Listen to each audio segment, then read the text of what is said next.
আমার স্কুলে যাবার সময় স্কুলের পোশাক কেনার জন্য মা তার ঈদের দিনের কেনা শাড়িটাকেও পর্যন্ত দোকানে ফিরিয়ে দিল আর বলল পুরাতন শাড়িতে ঈদ করে নেব, আমার বাচ্চাকে স্কুলের পোশাকটা দাও। স্কুলের পোশাক কেনার জন্য মা পুরাতন শাড়িতে ঈদ করে নিল। স্কুলের ফি দিতে হবে, কোনো পয়সা জোগাড় ছিল না, তাই মা তার নিজের হাতে চুড়ি দুটো বিক্রি করে আমাকে স্কুলের ফি দিয়ে স্কুলে ভর্তি করলো। টিউশনি মাস্টারকে ভালো করে গড়ে তোলার জন্য বাপ তার 2 কাঠা জায়গা ছিল ওটা বিক্রি করে দিল। আমার অফিসের আমার চাকরির ফর্ম ভরার সময়তে টাকাটা মা আঁচল থেকে বার করে দিল। চাকরি পাওয়ার জন্য যতটা টাকা দেওয়া দরকার ছিল তার জন্য বাপ লোকের কাছে ভিক করলো, ধার করলো, তাকে নিজের বাড়িটা বন্ধক দিল। আর মা তার গোলার চেন বিক্রি করে টাকা দিয়ে তোমার চাকরি করে দিল। মা সব কিছু দেওয়ার পরে নিঃস্ব হলো। চাকরি পাওয়ার পরে মা মনে ছিল, মা মনে ছিল ওরে মুসলমানের ছেলে, তোমার এতগুলো টাকা দিয়ে স্কুলে ভর্তি করলো মা, তোমাকে পোশাক কিনে দিল মা, তোমাকে যাওয়ার আগে টিফিন করে দিল মা, তোমাকে চয়েস করে টিউশনি মাস্টার দিল মা, তোমাকে কলেজের ফি দিল মা, তোমাকে হোস্টেলের টাকা দিল মা, তোমাকে চাকরি পাওয়ার সময় ভিক করলো মা। এমন বাকে ভুলে গেছে যারা মানুষ না জানোয়ার, তারা বিচার তোমাদের হাতে দিলাম বাপজিরা, তোমার হাতে দিলাম। সারা জীবন মা সব দিয়েছে, আর চাকরি পাওয়ার পরে পয়সা কটা সব অন্য জায়গাতে জমা রেখেছে, মার হাতে দিয়েছে। জোরে বলেন দিয়েছে? মনে আছে? পিছনের কথা মনে আছে যে শীতের রাতে আমাকে ক্যাঁতার ভিতরে জড়িয়ে পুতুলের মতো রেখে মা নিজের গায়ে এই শীতের রাতে একটা পাতলা শাড়িকে ডবল করে গায়ে দিয়েছে। কখনো কখনো একটা পাতলা ক্যাঁতার তলাতে শুয়েছে, নিচে শুধু মাটির উপরে শুয়ে আমাকে মোটা বিছানায় শুয়ে যে মা মানুষ করে চলে গেছে। মনে আছে? মনে আছে? আমার আল্লাহওয়ালা ভাইরা, আর সরে আসতে হবে না, আচ্ছা হয়ে গেছে। বাবাজিরা, আমার আল্লাহওয়ালা ভাইরা, অমন মা মনে আছে? এরকম মা মনে আছে? তো কোন আশা নিয়ে মিলাদে বসে আছেন যে আমি দোয়া করলে আল্লাহর কবুল হবে আল্লাহর কাছে? এজন্য শুনিয়েছি বিদ্যা বেড়েছে আর বুদ্ধি বেড়েছে, আর বুদ্ধি বাড়ার সাথে সাথে বদমাশি বেড়েছে। ওই মুসলমানের ছেলে, আজ মা নিরাশ্রয়, আজ মা নিরুপায়, আজ মা ভিখারি, আজ মা নিঃস্ব, আজ মা সব থেকে বড় করুণার পাত্র। কখনো ছেলেদের কাছে হাত তুলে বলে বাবা কিছু দে না, বাবা একটা জিনিস কিনে দে। আল্লাহর নবী সাল্লাল্লাহু আলাইহি ওয়াসাল্লামের শেষ হাদিস শুনিয়ে দিচ্ছি, হাত তুলে দোয়া করার জন্য তৈরি হন। মনে মনে দরুদ শরীফ বেশি বেশি করে পড়েন। মা বোনদের কাছে বলে যাচ্ছে, মনে রেখে দেন, আল্লাহর নবী বলেছেন লা ঈমানান লিমাল্লা আমানাতালা ওয়ালা দীনান লিমাল্লা আহদালা। আমি রাসূল বলে যাচ্ছি, যে আমানত রক্ষা করতে পারে নাই ও কখনো ইমানদার হওয়ার যোগ্যতা রাখে নাই, যে কখনো আমানত রক্ষা করতে পারে নাই ও যেন ইমানদার বলে দাবি করে না। আমি রাসূল বলে গেলাম। আমার বন্ধু, আমার আল্লাহওয়ালা ভাইরা, বৃদ্ধ পিতামাতা সন্তানের কাছে আমানত, বিধবা মা সন্তানের কাছে আমানত। এমন মাকে যারা দূর থেকে সরিয়ে দিয়েছে, মরার আগে যতবার হজ করুক আর ফেরেশতা হয়ে মরুক, ও জাহান্নামী হওয়ার যোগ্য, জান্নাতে নয়। কারণ শুনে রেখে দেন, যে মা আমানত ছিল। আপনি মায়ের আমানত রক্ষা করেছেন, এটা নিজেকে নিজে জিজ্ঞাসা করেন, আর কেউ কাউকে জিজ্ঞাসা করবেন না, কেউ কাউকে জিজ্ঞাসা করবেন না। আজ বলে গেলাম জাঙ্গালাটির লোকেদের, কাল সকালে চা খাওয়ার দোকানে বসে চা খাবেন, আর দেখবেন যারা মা বাপকে ভাত দেয় না, আপনি ইশারা করে বলতে পারেন, হ্যাঁ কুদ্দুস জাহান্নামী দেখবি, বলে কই কি বুঝলে, সোজাসুজি বললে ঝামেলা লাগবে। আরে মাকে আলাদা করে দিয়ে বউকে নিয়ে সংসার করে যারা, এক কথায় জাহান্নামী হলো তারা। এটা মনে রেখে দেন, লিখে রেখে দেন। আমার বন্ধুরা, আমার আল্লাহওয়ালা ভাইরা, আজান শোনার পরে মসজিদে আজান শুনে যায় না যারা, জাহান্নামীর একটা দল হলো এরা। কারণ বেনামাজি কখনো জান্নাতে যাবে, জোরে বলেন না। আর নামাজির হাতে জান্নাতের চাবিকাঠি দেবে, অন্য কারোর হাতে দেবে না। তাই আল্লাহ নবীকে বলেছে উম্মতকে বলে দে আসসালাতু মিফতাহুল জান্নাহ। ওর চরিত্র যত ভালো হোক, ওর আমল যত ভালো হোক, ওর কাজ যত ভালো হোক, লোকটা যত সত্যবাদী হোক, লোকটা যতই ধার্মিক হোক, নামাজ যদি ওর কাছে না থাকে ও জান্নাতের দরজা পর্যন্ত যাবে কিন্তু জান্নাতের চাবি খোলা পাবে না। ওখান থেকে ফিরে ওকে ফের জাহান্নামেই যেতে হবে। খালি মনে মাথা বসে বলছে নামাজ না পড়তে পারে, লোকটা খুব ভালো, বুঝলেন, খুব ভালো লোক। আরে পায়খানার কোন পিঠটা ভালো রে? এই পায়খানার তলার দিক ভালো ওপর দিক? পায়খানা তো পায়খানা, ওরা আবার ভালো কিসের? যে মুসলমান বলে দাবি করে আর আজান হলে এখনো বসে বসে সিগারেট খায়, এখনো বসে বসে চা খায়। ওর জন্য ভালো বলার কোনো দরকার নাই, ওর জন্য ভালো বলাটাই অপরাধ। তুমি এটা ভুল করছো, অপরাধ করছো, এতে আল্লাহ নারাজ, নবী নারাজ, ফেরেশতারাও নারাজ। তোমার উপরে রাজি থাকার কোনো গল্প নেই, কারণ তুমি দুশ্মনকে বন্ধু করেছো। তোমার বাপের সঙ্গে যা দুশ্মনী আছে, তুমি যদি বলো চাচা খুব ভালো লোক, এক কাপ চা খাও, চাচা খুব ভালো লোক, তো তোমার বাপ কি বলবে? হারামি জন্ম দিয়েছি, কুত্তা জন্ম দিয়েছি রে। আমার জানের দুশ্মন ও নাকি তাকে বলে লোকটা ভালো লোক। এমন যদি কেউ বলে তো তার বাপ বলতে পারে না, পায় না? যদি বলেন রাসূল যাকে ঘৃণা করেছে, আল্লাহ যাকে ঘৃণা করেছে, তুমি তার জন্য সার্টিফিকেট দিচ্ছ আমাদের পাড়ার লোকটা খুব ভালো লোক, খুব ভালো লোক, নামাজ পড়তে পারে না কিন্তু লোকটা খুব ভালো লোক, তখন বুঝতে হবে এই হারামি ওই রকম হারামির হারে। এই জন্য মেরে মহতম দোস্ত বুজুর্গ আল্লাহওয়ালা ভাইরা, জ্ঞানীজনরা, সুধী মানুষরা, জলসায় এতক্ষণ যা কিছু শুনেছি ইতিহাস মনে রেখে দিই, যে আমার ব্যাকগ্রাউন্ডে মনে রাখা দরকার ছিল, আমি যেখান থেকে এসেছি ওটা মনে রাখা দরকার ছিল। ইসলাম তার ভবিষ্যৎ দেখায় আর বিগত জীবনের ভুল বোঝায়। এই জন্য কোরআনে পাক আল্লাহ রাব্বুল আলামিন লক্ষ লক্ষ নমুনা রেখেছে যে বিগত জীবনে কোন নবীর সাথে উম্মত কি করেছে, ওলিদের সঙ্গে পাবলিক কি করেছে, ওলামাদের সঙ্গে আবাম কি করেছে, জাহেল মূর্খরা জ্ঞানীদের সাথে কি করেছে, নমুনা কোরআনে তুলে রেখেছে আর বলে দিয়েছে উম্মত তুই সতর্ক হয়ে যা, এই ভুলেতে তুই যেন পা দিবি না, তাহলে ওদের জায়গাতে তোকে টেনে পৌঁছে দেবো, কেউ বাঁচাতে পারবে? জোরে বলেন পারবে?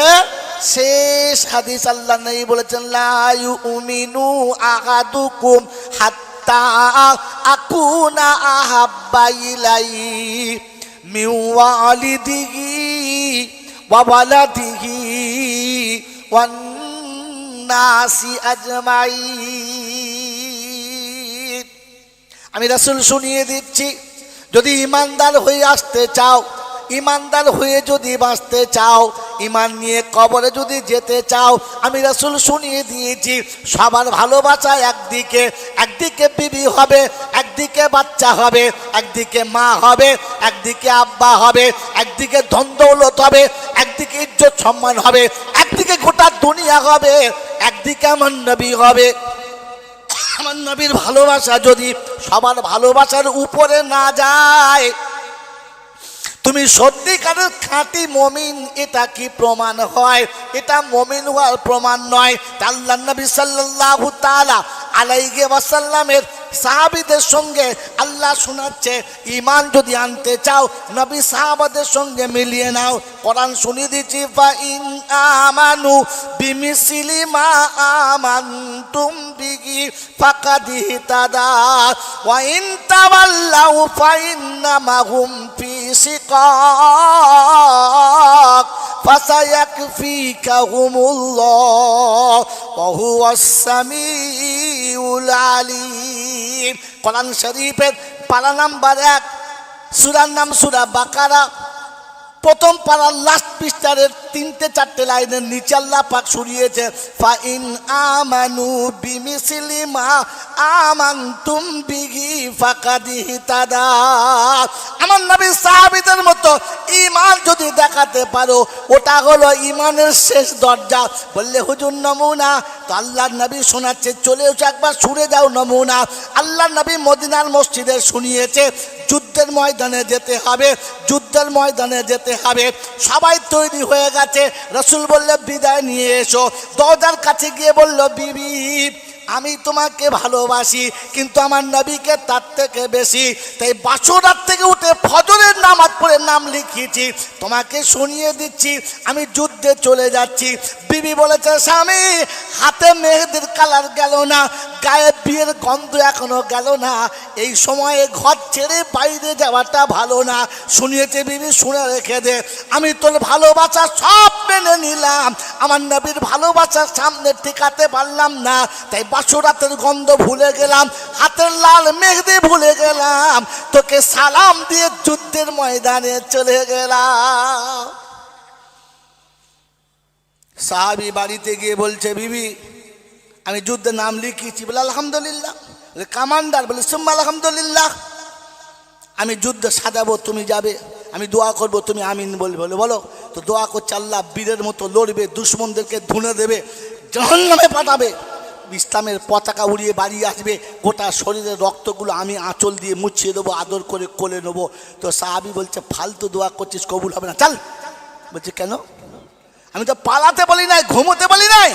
বলে এই জন্য কবুল হবে না যে আজকে যুদ্ধের কামান্ডার তিনজনা, আমি মধ্যমণি শাহাদাত ফাইনাল জানি, আর কোনোদিন আসবো না, তাই ক্ষমা চাইতেছি, মাফ করে দে, বাচ্চা দুটো মানুষ করিস, অমানুষ করিস না, চলে যাচ্ছি, আসবো না। বাচ্চা ছুটে বলছে, আব্বু একবার কোলে নাও। তো বলেছে, ঘুরে মার কাছে চলে যাও, কিয়ামতের ময়দানে জান্নাতে যখন ফায়সালা হবে দরজায় বসে থাকবো, তুই কোলে চাপবি তবে যাব, তবে আজকের কোলে নেবো না, চলে যা। বাচ্চাকে তাড়িয়ে দিয়েছে, বিবিকে ভুলিয়ে দিয়েছে, যুদ্ধে চলে গেছে। রাসূল বললেন, ইমানদারের নমুনা এইটা, সবার থেকে ভালোবাসার নবী দিয়েছে। মন থাকবেন ইনশাআল্লাহ, মন থাকবেন ইনশাআল্লাহ। আল্লাহ পাক যদি ঈমান আনতে হয় তো ভয় সাহাবাদের মতো নিয়ে এসো। মদিনার মসজিদে খবর হয়েছে মদ হারাম, বালতি ভেঙে দিয়েছে, ড্রাম ভেঙে দিয়েছে, কলসি ভেঙে দিয়েছে, গ্লাস ভেঙে দিয়েছে, বোতল ভেঙে দিয়েছে। তারিখ শুনছে মদের দোকানে একজন মদ খাচ্ছে, গ্লাসে ঢেলেছে, এক ঢোক মুখে নিয়েছে, বোতল হাতে, গ্লাস হাতে, এক ঢোক মুখে, শুনেছে মদ হারাম, মুখেরটা কুল্লি করে ফেলেছে, গ্লাসটাও কাঁচার মেরেছে, বোতলটাও ভেঙে দিয়ে বাড়ি চলে এসেছে। বন্ধু হারাম শুনেছে, ওখানে ছেড়েছে। আপনার আমার নমুনা, মাগরিবের আযান হচ্ছে, ও এখনো পর্যন্ত চা খাচ্ছে। চাচা চলো, দিয়েছে যখন খেয়েই যায়, নামাজ যায়, যাক, চাটা ফেলা যাবে? এর ইমানকে কদ্দূর নিয়ে যাবে জানি না, তাই শুনিয়ে দিয়ে চলে গেলাম দুটো কথা, যে পৃথিবীর সব ভালোবাসার থেকে নবীর ভালোবাসা থাকতে হবে, আর পিছনের কথা মনে রেখে সামনের পথ দেখতে হবে। আল্লাহ আপনাকে আমাকে ভাবার বোঝার চলার তৌফিক দান করুক, সকলে বলি আমিন। ওয়া আখিরু দাওয়ানা আনিল হামদুলিল্লাহি রাব্বিল আলামিন। আল্লাহ পাকের লাখো শুকরিয়া, তিনি আমাদেরকে এই কর্মবহুল পৃথিবীর কর্মক্লান্ত হতে এরকম এক প্রগাঢ় শীতের রাতে ভালোবাসার সব মানুষগুলোকে ত্যাগ করে, আরামের শয্যাকে বর্জন করে, শয়তানের মুখে কালি মাখিয়ে ফেরেশতাদের সাথে বন্ধুত্ব করে জান্নাতের বাগানে আসার, বসার, বলার ও শোনার সুযোগ পেলাম, আর সেটা কাজে লাগাতে পারলাম। এজন্যে সকলে প্রাণ খুলে বলি আলহামদুলিল্লাহ। যারা আলহামদুলিল্লাহ বলেন নাই, এরাই হলো বুদ্ধিমান। যারা আলহামদুলিল্লাহ বলে নাই, এরা হলো, কথা বলেন, বুদ্ধিমান। আর যারা আলহামদুলিল্লাহ বলেছেন, তাঁরা হলেন ভাগ্যবান। পাশে বসে আছে সমাজের বিদগ্ধ পণ্ডিত, যার কাছে ইলিম আছে, হাদিস ও কোরআন।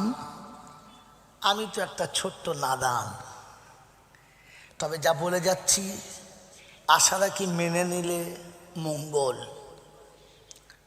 না মানলে যদি বলে গন্ডগোল।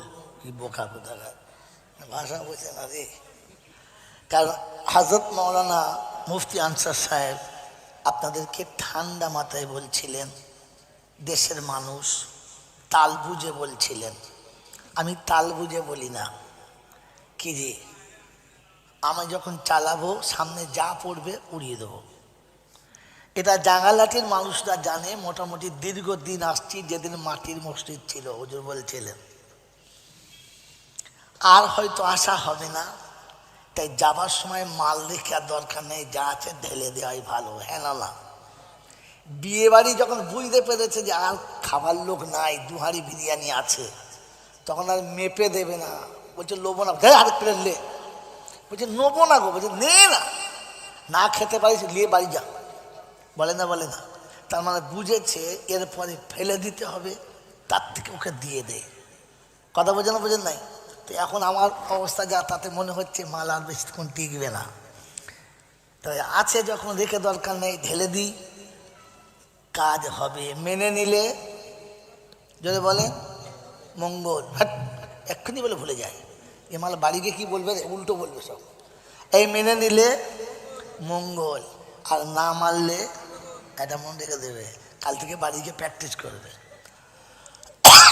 শুনে নেন তাহলে, যারা আলহামদুলিল্লাহ বলে নাই তারা হলো কি বুদ্ধিমান। এখনই ভুলে গেছো, তারা কি বুদ্ধিমান।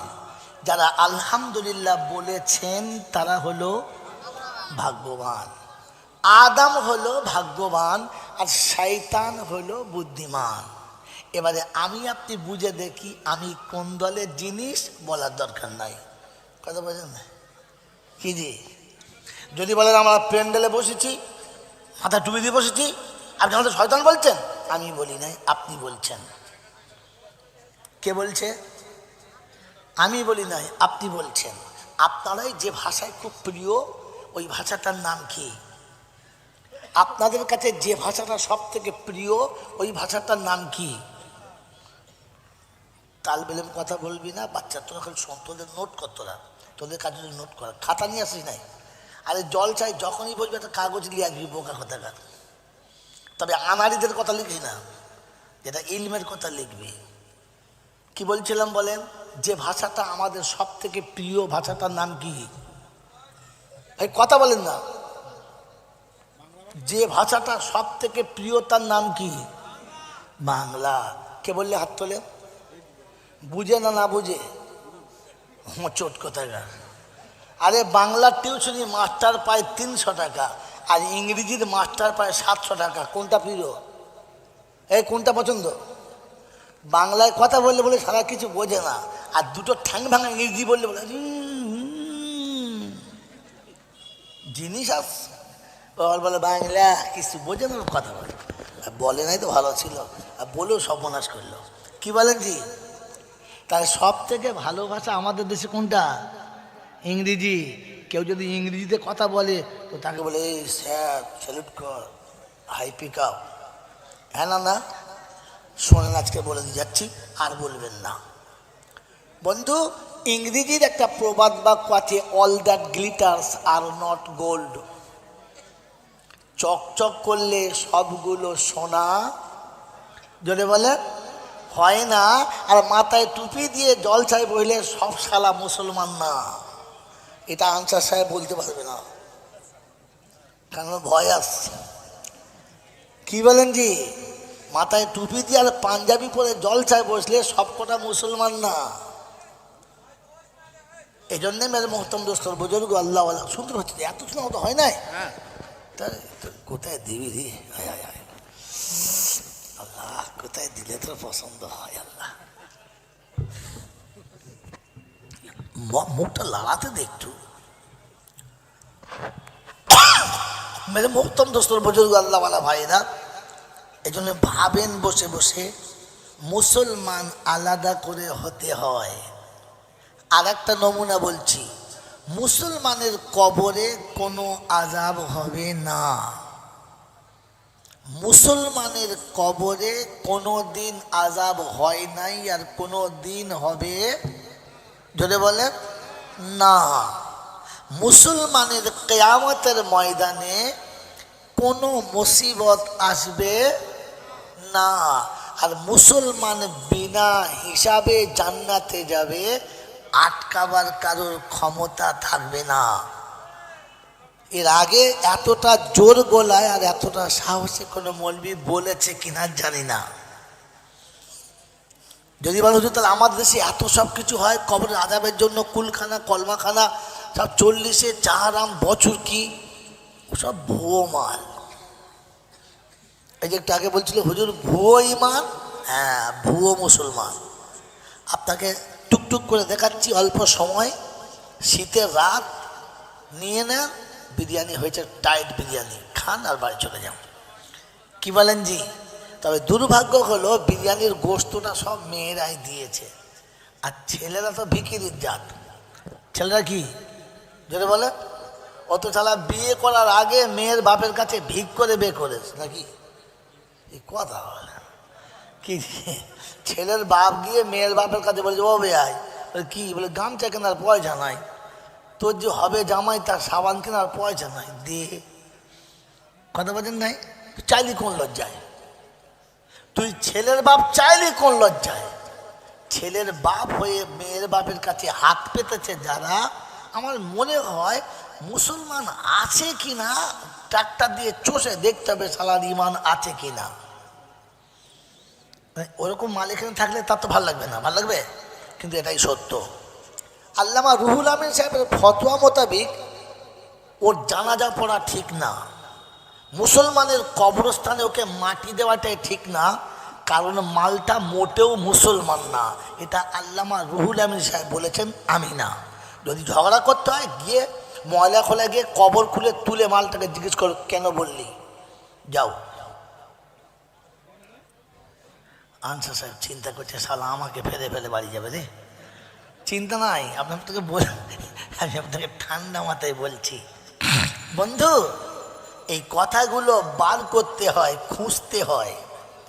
আর এই জন্যে জয়নাল এতগুলো করে টাকা নেয়।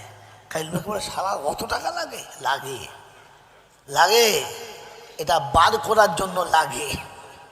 আপনার বাপের জমি, আপনার কাছে দলিল আছে, কিন্তু রেকর্ডটা আপনার বাপের আছে কি না এটা জানার জন্য টাকা লাগে, লাগে না? লাগে, বিনা টাকাতে আপনি পাবেন না। সেই জন্য মেরে মহতম দোস্তর বুজুর্গ, জলসা শুনছেন থাকতে বাবা বাবা, কথা না বলে আস্তে আস্তে বিচো, কথা না বলে বিচো, আওয়াজ করিস না, ইশারা করে বিচো।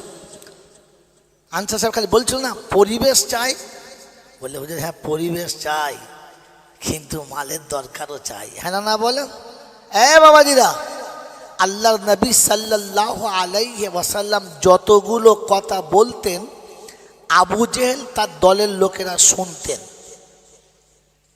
শুনতেন না এমন না, কিন্তু দুর্ভাগ্য একটা জায়গাতে। কটা জায়গাতে? কথা শোনেন, দুর্ভাগ্য ক জায়গায়? একটা জায়গাতে, যে কোনোদিন আমার নবীর সামনে বসে শুনতেন না। আবু জেহেলের দলবল মদিনার মসজিদের বাইরে চিল্লাচিল্লি করত, কথা শুনতে চাইতো না। অতএব দিনী মাহফিলে এসে প্যান্ডেলের বাইরে ঘরে যারা, আবু জেহেলের বেজম্মা সম্মান হচ্ছে তারা, ও আবু জেহেলের গোষ্ঠী তারা। আবু জেহেল সব কথা শুনতো, আর শোনার পরে বলতো রাখতো মোহাম্মদের কথা, নিরক্ষর এতিম, কিচ্ছু জানে না, ও যা বলবে তাই শুনতে হবে নাকি? আমরা কথাবার্তা বুঝি না, আমাদের জ্ঞানগম্য নাই, আমরা লেখাপড়া জানি না, এ কথা কে বলতো? এখনো মুফতি আনসার সাহেবের মতো মানুষের কথা শুনে যারা বাইরে মন্তব্য করে, রাখতো কি বলবে আনসার সাহেব, কি আমরা বুঝি না নাকি? তখন বুঝতে হবে এ শালা আবু জেহেলের জন্মে তৈরি, অন্য কারোর জন্মে না। এটা তো মাল ভয় করে করে বলছিল, বলতে পারছিল, খালি বলছে ডিমে ছানা হবে না। তো আবু জেহেলের গোষ্ঠী, ওকে ঢোকানো যাবে, কথা বলে, ওকে ঢোকানো যাবে, যদি বলেন যারা চুপ করে আছে বুঝতে হবে মাল ওই দলের মাল, ঢুকে পড়ে বিপদে পড়ে গেছে, তাই চুপ করে আস। বাবাজিরা, সোনার লালেরা, জ্ঞানীর জন্য সুধী মানুষেরা, একজন ঠান্ডা মাথায় শোনেন কোরআনের বায়ান, কোরআনি মাহফিলে ঢোকে না যারা, জানবেন আবু জেহেলের দলের লোক তারা। মরার সময় কলমা নসিব হবে এইটাও বলা যাবে না। ওর মরার সময় যে কলমা নসিব হবে এইটাও বলা যাবে না। আল্লাহ আপনাকে আমাকে বোঝার তৌফিক দান করুন। যদি আমি চলে গেলে কেউ বলে আমি মুসলমানের বাচ্চা, কলমা হবে না, কখনো না। এটা আমার চ্যালেঞ্জ। বলে নমুনা তো শুনে নেন। আপনি কলমা বিশ্বাস করেন, আপনি কোরআন বিশ্বাস করেন, আপনি অবশ্যই ধর্ম বিশ্বাস করেন, আমি অস্বীকার করছি না, তবুও কলমা নসিব হবে না, তারপরেও নসিব হবে না। দলিল আল্লাহর নবী সাল্লাল্লাহু আলাইহি ওয়াসাল্লামের চাচা, যার থেকে ভালো নবীকে বাসার মতো পৃথিবীতে কেউ আসে না আর আসবে না। ওই চাচা আবু তালেবের মৃত্যুর সময়তে আমার নবী জিজ্ঞাসা করেছিলেন, চাচা আমি যে কালেমাটা বিশ্ববাসীকে শোনাচ্ছি এটা কি সত্য না? আপনার কি মনে হয়? তো বলেছিলেন, আসমান এবং জমিন যত সত্য, তোর কলেমা তার থেকে বেশি সত্য। বলে চাচা আমি যে নবুয়াতের দাবি করি, নবী বলে লোকের কাছে দাবি করি, আমার নবুয়াতটা কি উজ্জ্বল না? আমার নবুয়াতটা কি উজ্জ্বল না? তো সেদিন আবু তালেব বলেছিলেন যে চন্দ্র সূর্য যত উজ্জ্বল, তুই নবী, তোর নবুয়ত তার থেকে বেশি উজ্জ্বল। এরপরে নবী চাচাকে জিজ্ঞাসা করলেন, চাচা এতটা সত্য যখন আপনি জানেন, আপনার জ্ঞান আছে, তাহলে আপনি কলমাটা পড়ে নেন। তো তিনি একটা কথা বলেছিলেন, আমার লজ্জা লাগছে, বলছি জাতি কি বলবে, দেশের লোক কি বলবে, পাঁচজনা কি বলবে, সেই লজ্জাতে কলমাটা পড়তে পারছি। জোরে বলেন না। এই চাচা মরার পরে আমার নবী নিজে গোসল দিলেন, নিজে কাফন পরালেন, আর নিজে কোলে করে কবরে শোয়ালেন। কত বড় ভাগ্যবান! নবী কোলে করে কবরে শোয়ালেন আর আকাশের দিকে মুখটা তুলে বললেন, আম্মি আম্মি মা তারাকতুলি সাবিলি। চাচা আল্লাহর কাছে দুটো হাত তুলবো, সেই রাস্তাটা আপনি রেখে গেলেন না। আমি যে নবী, আল্লাহর কাছে হাত তুলে আপনার জন্য কিছু বলবো, রাস্তা রেখে গেলেন না, কারণ আপনাকে ইসলাম মেনে নিতে লজ্জা লেগেছে। হ্যাঁ না না? জোরে বলেন। আপনাকে জলসায় ঢুকতে লজ্জা লেগেছে। শালা আবু জেহেলের গোষ্ঠী কোথাকার! বাপের ঘর থেকে টাকা নিয়ে শ্বশুর বাড়ি জলসা শুনতে যাচ্ছি, এই বলে তো সেখান থেকে এলি, আর শালির গলা ধরে কি করে মেলায় ঘুরে বাড়ি চলে গেলি? কোন জাত? জোরে বলেন।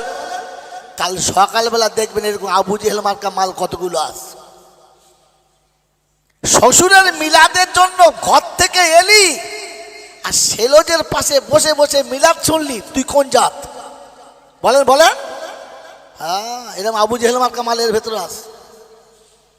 শ্বশুরের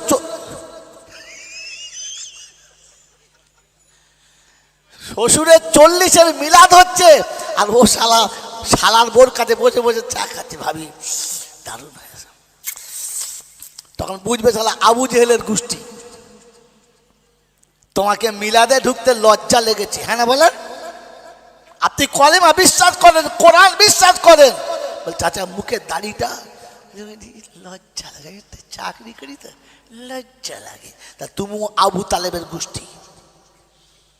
তুই মুসলমানের ছেলে, বিয়ে করার সময় পাঞ্জাবি পরে গেলে, মাথায় টুপি দিয়ে গেলে, তারপরে পাঞ্জাবি কেন ছেড়ে দিলে? একটা ব্যবসা করি তো, পাঞ্জাবি পরলে লজ্জা লাগে। তুই শালা আবু তালেবের গোষ্ঠী, তোর মরার সময় কলমা নসিব হবে কিনা সন্দেহ আছে। ফতোয়া মুফতির কাছে বললাম। কথা বুঝেছেন? ইসলামের উপরে বাস করবেন, মুসলমান বলে দাবি করবেন, কুরবানিতে গরু খাবেন, আর মাথায় টুপি দিতে আপনার লজ্জা লাগেছে না? তো ফেরেশতারা বলছে, খোদা এই যে এই মালকে বলেছিলাম এসে মাল বানাবেন না। কি বলেছিল? وَإِذْ قَالَ رَبُّكَ لِلْمَلَائِكَةِ إِنِّي جَاعِلٌ فِي الْأَرْضِ خَلِيفَةً قَالُوا أَتَجْعَلُ مَن يُفْسِدُ فِيهَا وَيَسْفِكُ الدِّمَاءَ ওয়া নাহানু নুসাব্বিহু বিহামদিকা ওয়া নুকদ্দিসু লাক ক্বালা ইন্নী আ'লামু মা লা তা'লামুন। কোরআন শরীফের পারা নাম্বার 1, সূরার নাম সূরা বাকারা, আয়াত নাম্বার 30। সন্দেহ হলে বাড়ি গিয়ে দেখে নিস। আল্লাহ পাক শুনিয়েছেন, আমি যেদিন মানুষ বানানোর জন্য ঠিক করলাম, প্রথম ফেরেশতা বলেছিল ক্বালু আতাজআলু মান ইউফসিদু ফিহা।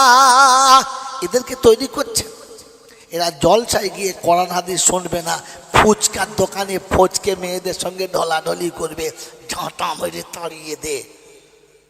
ফেরেশতারা আগেই বলেছিল, কি বলে, আল্লাহ এদের বানাস না। এরা যে বাপের জন্মে হবে, এ শালা সেই বাপকে ভাতও দেবে না। না, আপনাদের কথা বলছি না, সে আলাদা লোক আছে। কি জি বলছে, আল্লাহ এদের তৈরি করিস না। যে মায়ের বুক চুষে খেয়ে বড় হবে, ওই মায়ের রক্ত চুষে খেয়ে মাকে মেরে দেবে।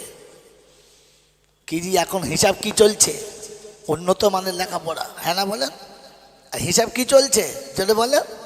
মিলাদ দিয়েছে, আনসার সাহেবকে ডেকেছে, আমাকে ডেকেছে, মিলাদে গেছি, দেখছি দরজা নতুন বাড়ি করে মিলাদ দিয়েছে, দরজা লিখেছে মা বাপের কি আশীর্বাদ, মা বাপের যদি বলে আশীর্বাদ। ভেতরে গিয়ে দেখি বাপ মা দুটোই বাদ। বলছে হ্যাঁ, তোর বাপ কোথায়? বলছে আমাদের সাথে থাকে না।